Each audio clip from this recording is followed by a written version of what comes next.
2024 లేదా 25లో డిగ్రీ లేదా బీటెక్ చదివారా? సాఫ్ట్‌వేర్ జాబ్ కోసం ఎదురు చూస్తున్నారా? అయితే కోడ్ జ్ఞాన్ 100 డేస్ కోర్సులో చేరండి. జాబ్ సాధించండి. Welcome to Suman TV. నేను మీ సుమన్ టీవీ నాయక్. భయ్యా సన్నీ యాదవ్ ప్రస్తుతం అయితే అరెస్ట్ చేశారు అనేటువంటి విషయం అయితే బయటకు వస్తుంది. అయితే ఎందుకు అరెస్ట్ చేశారు? నిజంగానే భయ్యా సన్నీ యాదవ్ దేశద్రోహ? అలాంటి క్వశ్చన్లు అయితే వెలువెత్తున్నాయి. వీటికి సంబంధించినటువంటి పూర్తి వివరాలు ఏంటి అనేది ఈరోజు మనతో పాటు హైకోర్టు అడ్వకేట్ అలగరి రవీంద్రనాథ్ గారు ఉన్నారు. అది వారి మాటలు తెలుసుకుందాం. నమస్తే సార్. నమస్తే అండి నాగరాజ్ గారు. భయ్యా సన్నీ యాదవ్ ఇతనిపై కొన్ని ఆరోపణలు అయితే వస్తూ ఉన్నాయండి. అండ్ అరెస్ట్ చేసినట్లుగా అయితే తెలుస్తూ ఉంది. ఏం జరిగింది? వీటికి సంబంధించినటువంటి పూర్తి వివరాలు ఏంటి? బహుశా 2 రాష్ట్రాల్లో కూడా భయ్యా సన్నీ యాదవ్ పేరు తెలియని వారు బహుశా ఉండకపోవచ్చు. గడిచిన కొద్ది నెలలుగా బెట్టింగ్ యాప్స్ అయితేనేమి, లేకపోతే రీసెంట్గా జరిగిన ఆపరేషన్ సింధూర్ తర్వాత పాకిస్తాన్కి ఎవరైతే వెళ్ళి వచ్చారో వీళ్ళ మీద ఎంక్వైరీస్, ఇన్వెస్టిగేషన్స్, ఇంట్రాగేషన్స్ కూడా విపరీతంగా చేస్తున్నాయి. ముఖ్యంగా ఎన్ఐఏ, నేషనల్ ఇన్వెస్టిగేషన్ ఏజెన్సీ అయితే చేస్తున్నారు. హర్యానాలో ఉన్నటువంటి జ్యోతి మల్హోత్రా కావచ్చు, వీళ్ళందరి పేర్లు ప్రముఖంగా వినిపిస్తున్నాయి. అంటే వీళ్ళు యాక్చువల్గా యూట్యూబర్గా వీళ్ళు ఏం చేశారంటే మన సైనిక స్థావరాల యొక్క గుప్త రహస్యాలన్నింటినీ కూడా వీళ్ళు ముఖ్యంగా పాకిస్తాన్కి చేరవేయడంలో కీలక పాత్ర పోషించినట్టుగా కొన్ని ఆధారాలు కూడా దొరికాయి. ఇది కాకుండా కొన్ని బాంబ్ బ్లాస్ట్ విషయంలో కూడా ఎన్ఐఏ చేసినటువంటి ఏదైతే ప్రాముఖ్యంగా వాళ్ళు చేసిన యాక్టివిటీ కూడా అద్భుతం అని చెప్పుకోవచ్చు. నేషనల్ ఇన్వెస్టిగేషన్ ఏజెన్సీలో రీసెంట్గా మనకి విజయనగరంలో దొరికినటువంటి అక్కడ రియాజ్, అదేవిధంగా హైదరాబాద్లో దొరికినటువంటి సమీర్ ఎన్ఐఏ వాళ్ళు ఇన్వెస్టిగేషన్ చేశారు. అంటే రీసెంట్గా ఈ యొక్క బాంబ్ బ్లాస్ట్ల యొక్క వ్యూహరచనలో భాగంగా కొన్ని కదలికలు గడిచిన కొద్ది రోజులుగా, అంటే గడిచిన కొన్ని నెలలుగా, సంవత్సరాలుగా భారతదేశం యొక్క రహస్యాల్ని, ముఖ్యంగా సైనిక స్థావరాల యొక్క రహస్యాల్ని వీళ్ళు ఇతర దేశాలకి వీళ్ళు అందజేశారని చెప్పి అందులో ఎంక్వైరీ చేస్తున్న భాగంలో భయ్యా సన్నీ యాదవ్ పాత్ర కూడా ఉంది అన్నట్టుగా కూడా కొంత ఊహాగానాలు అయితే రావడం జరిగింది. కేవలం బెట్టింగ్ యాప్స్ మీద మాత్రమే సన్నీ యాదవ్ కాదు, ముఖ్యంగా ఇటువంటి సైనిక స్థావరాలకి, అంటే అతను పాకిస్తాన్ వెళ్ళడం, తన బైక్ తీసుకొని ఇక్కడ నుంచి తన పాకిస్తాన్ వెళ్ళడం కూడా కొంత చర్చనీయాంశమైంది. అంటే బంగ్లాదేశ్కి వెళ్ళాడు, అదేవిధంగా అక్కడ నుంచి ఆయన పాకిస్తాన్ మీదుగా ఆఫ్ఘన్ టచ్ చేసుకుంటూ వేరే దేశాలకు వెళ్ళడం కూడా తెలిసింది. అయితే ఆయన భారతదేశంలో లేనప్పుడు ఈయనకి సూర్యాపేట దగ్గర నూతనకల్ అనే ఊరి దగ్గర ఈయన మీద ఒక కానిస్టేబుల్ ఎఫ్ఐఆర్ కూడా నమోదు చేశారు. అది బెట్టింగ్ యాప్స్ సంబంధించి. అయితే బెట్టింగ్ యాప్స్లో అప్పుడు మనకి సజ్జనార్ గారు కూడా క్లియర్గా చాలా కీలకమైన పాత్ర పోషించారు బెట్టింగ్ యాప్స్లో. అందులో ప్రముఖంగా చాలా పేర్లు వినిపించినప్పుడు కూడా భయ్యా సన్నీ యాదవ్ పేరు అందులో ప్రముఖంగా వినిపించింది. అందరినీ అరెస్ట్ చేశారు. భయ్యా సన్నీ యాదవ్ మాత్రం దేశాన్ని విడిచిపెట్టి పారిపోయాడని చెప్పి లుక్అవుట్ నోటీసులు కూడా ఇవ్వాలని చెప్పి ఈయన మీద, అంటే లుక్అవుట్ నోటీసులు అంటే కూడా మీకు చెప్పాను, భారతదేశం యొక్క సరిహద్దుల దాటి వెళ్ళేటప్పుడు ఓడరేవుల దగ్గర, ఎయిర్పోర్ట్ల దగ్గర కూడా ఒక నిఘా ఏర్పాటు చేసి వాళ్ళ పాస్పోర్ట్ని సీజ్ చేసి వాళ్ళ తాలూకా కదలికలు ఎక్కడెక్కడ ఉన్నాయని చెప్పి వాళ్ళు పరిశీలిస్తారు. అందులో భాగంగా రీసెంట్గా చెన్నై ఎయిర్పోర్ట్లో ఆయన దిగుతుండగా, నాకు తెలిసిన ఇన్ఫర్మేషన్ ప్రకారం రీసెంట్గా చెన్నై ఎయిర్పోర్ట్లో భయ్యా సన్నీ యాదవ్ రెడ్ హ్యాండెడ్గా పూర్తిగా దొరికినట్టుగా తెలుస్తుంది. ఎన్ఐఏ వాళ్ళ మఫ్టీలో పూర్తిగా ఉంటారు అక్కడ. ఇన్వెస్టిగేషన్స్ అన్నీ కూడా ఇమీడియట్గా వీళ్ళ ఆచూకీ ప్రకారం దొరికినటువంటి భయ్యా సన్నీ అరెస్ట్ చేసి ఎక్కడికైనా తీసుకెళ్తారు.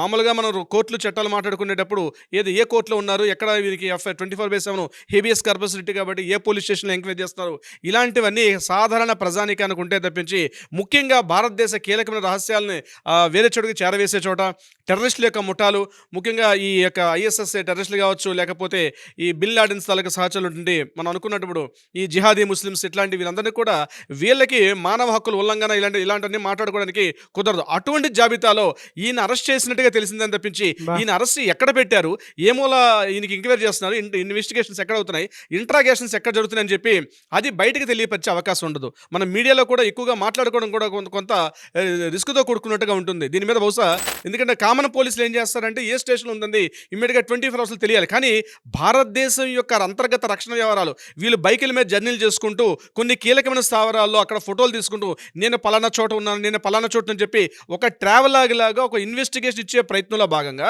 వీళ్ళు ఏం చేశారంటే కొంతమంది ఇంటర్నేషనల్ ఉన్నటువంటి అంటే ఇంటర్నేషనల్ ముఠాలకి భారతదేశం యొక్క సైనిక స్థావరాల ముఠ, అంటే కామన్ మ్యాన్ కూడా వెళ్ళని చోట్లకి బైక్ మీద ట్రావెల్ చేసుకుంటూ వెళ్ళడం. అంటే ట్రావెలింగ్ హ్యాపీగా చాలా చేయడం వేరు, కానీ ఆ ట్రావెలాగ్ పేరుతోటి వీళ్ళు ఏంటంటే రహస్య సైనిక స్థావరాల్ని వీళ్ళు వీడియోల ద్వారా క్యాప్చర్ చేసుకుంటూ వీటిని పక్క దేశాలకు అమ్మారు అన్నటువంటి ఈయన మీద ఒక అభియోగం కూడా ఉంది. ఆ అభియోగానికి గాను ఎన్ఐఏ వాళ్ళు చాలామంది దర్యాప్తు చేస్తున్నారు.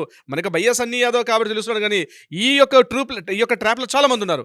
భయ్యా సన్నీ యాదవ్ గడిచిన ఏడాది పాటుగా భారతదేశం లేకుండా ఉన్నాడు, ఎక్కడున్నాడో కూడా తెలియకుండా చేస్తున్నప్పుడు ఎన్ఐఏ వాళ్ళు నిన్న చెన్నై ఎయిర్పోర్ట్లో పట్టుకున్నట్టుగా మనకు వార్తలు కనిపిస్తున్నాయి. కానీ ఎన్ఐఏ వాళ్ళ ఇన్వెస్టిగేషన్లో ఆయన కూర్చుని మాట్లాడేటప్పుడు ఇందాక నేను చెప్పినట్టుగా ఎక్కడ ఎక్కడ ఏ పోలీస్ స్టేషన్లో పెట్టారు, లేకపోతే ఏ జైల్లో ఇంట్రాగేషన్ చేస్తున్నారు, ఇలాంటివి కామన్ మనకి తెలియకుండా, అంటే కామన్ మీడియాలో దొరకకుండా ఇన్వెస్టిగేషన్ చేసే అవకాశం కూడా ఉంటుంది. దీని మీద క్వశ్చన్ చేయడం కూడా కష్టం. మనం అంటే చట్టాలు రావా, మానవ హక్కులు ఉల్లంఘన అవుతుందా అనేవి ఇవి వాళ్ళకు వర్తించే విధంగా ఉండవు. అవన్నీ వాళ్ళు ఇన్వెస్టిగేషన్ చేసిన తర్వాత వెలుగులో తీసుకొస్తారు. ఇది ఎందుకంటే 140 కోట్ల మంది ప్రజల యొక్క వాళ్ళ యొక్క భద్రతకు సంబంధించింది, మన యొక్క రక్షణకు సంబంధించింది. కాబట్టి ఇటువంటి అంతర్గత వ్యవహారాలు ఎన్ఐ యొక్క పాత్ర హ్యాట్స్ ఆఫ్ అని చెప్పొచ్చు. జ్యోతి మల్హోత్రా కావచ్చు, రీసెంట్గా ఉరిసలు దొరికిన సేనాపతి, వీళ్ళతో పాటు చాలామంది యూట్యూబర్స్ కూడా ఇది రావడం జరిగేది.